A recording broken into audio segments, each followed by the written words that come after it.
श्री गुरु चरण सरोज रज निज मन मुकुर सुधारि वरणं रघुवर विमल यश जोदायक फलचारि सियावर रामचंद्र की जय।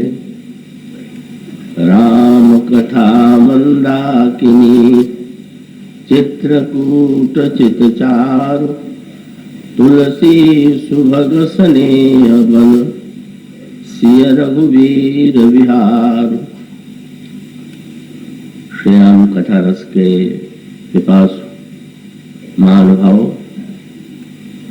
भक्तिमती देवियों, आइए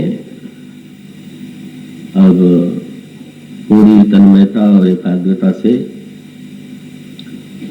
आपके समक्ष जो दोहा पढ़ा गया है और उसमें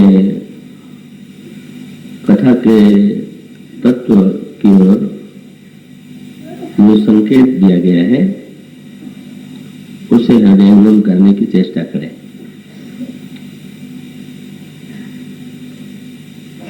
श्री रामचरितमानस भगवान श्री राम की कथा एक बड़ा ही पवित्र इतिहास है। त्रेता युग में भगवान श्री राघवेंद्र रावण के अत्याचार से संत्रस्त देवता और मुनियों के प्रार्थना पर मनुष्य के रूप में अवतरित होते हैं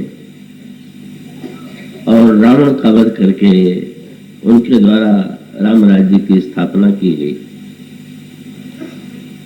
और इस अर्थ में रामायण हमारा सर्वोत्कृष्ट इतिहास है। पर जब श्री राम की कथा इतिहास के स्थान पर कथा शब्द का प्रयोग करते हैं तो उसका एक विशेष तात्पर्य है। जब हम और आप इतिहास की किसी गाथा को पढ़ते हैं तो उसमें आनंद की अनुभूति होते हुए भी तीन प्रकार की दूरियां हमारे मन में होती हैं। एक तो काल का व्यवधान, जब इतिहास का वर्णन किया जाता है तो काल को बड़ा महत्व दिया जाता है कि किस संवत में या किस सन में या कितने वर्ष पहले ये घटना घटित हुई। तो सुनने या पढ़ने वाले व्यक्ति के सामने एक दूरी तो काल की, और जब किसी इतिहास पुरुष का वर्णन पढ़ते हैं और उसका जन्म या उसके चरित्र या उसके जीवन की घटनाएं किसी दूसरे स्थान में घटित होती ही हैं तो देश की दूरी भी हमारे मन में होती है। और इसी प्रकार से तीसरी दूरी व्यक्ति की, इतिहास के पात्र थे किंतु आज वे नहीं, और इतिहास के पात्र यदि थे भी तो वे हमसे भिन्न थे। तो इतिहास में जो तीनों दूरियां हैं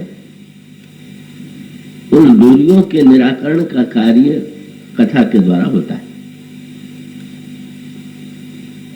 कथा का विशेष अभिप्राय यह है, इतिहास का तात्पर्य है व्यक्ति को भूतकाल में ले जाना, और कथा का तात्पर्य है भूतकाल को वर्तमान में ले आना। इन दोनों में सूत्रात्मक ये मुख्य भिन्नता है। और इसका अभिप्राय ये है, अभी जो दोहा आपके सामने पढ़ा गया है का उसमें चित्रकूट के जिस रूप की चर्चा की गई है उसका अभिप्राय क्या कि त्रेता युग में भगवान श्री राम के कुछ वर्ष चित्रकूट में व्यतीत हुए थे और आज भी श्रद्धालु वहां जाकर के बड़ी शांति का अनुभव करते हैं। स्वयं मैं भी उनमें से एक हूं जिसको चित्रकूट में अनुपम रसानुभूति होती है। किंतु प्रश्न तो ये है कि व्यक्ति जब त्रेता युग में श्री राम के चित्रकूट निवास का वर्णन पढ़ता है तो यही तो लगता है कि उस युग में जो चित्रकूट में रहने वाले व्यक्ति थे, जो ऋषि मुनि थे या जो कोल किरात थे, उन लोगों ने श्री राम का दर्शन किया। और आज श्री राम चित्रकूट में नहीं रहते। केवल इतिहास की दृष्टि से यदि पढ़ेंगे तो यही मानना पड़ेगा।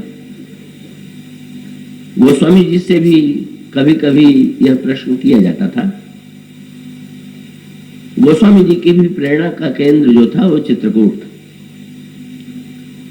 और चित्रकूट के प्रति उनकी जो श्रद्धा है वो अयोध्या की अपेक्षा भी अधिक है। इससे कोई भी व्यक्ति जो विनय पत्रिका को पढ़ेगा उसको स्पष्ट प्रतीत होगा। और यद्यपि उनकी कर्म भूमि में वे विशेष रूप से काशी में निवास करते थे, पर वे बहुधा चित्रकूट जाने के लिए व्यग्र हो जाते थे।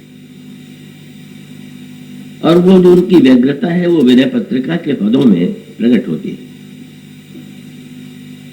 एक पद में वे कह रहे हैं, अब चित चेत चित्रकूट ही चल,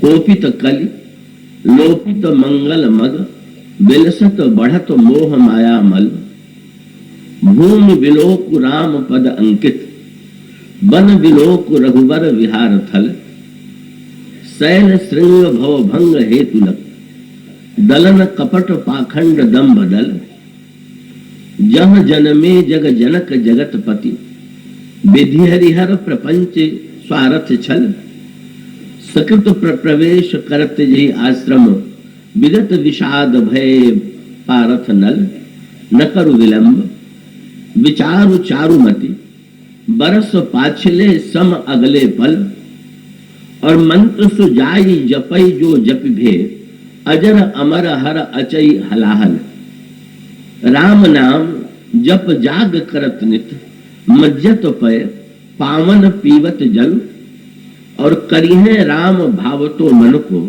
सुख साधन अनयास महाफल।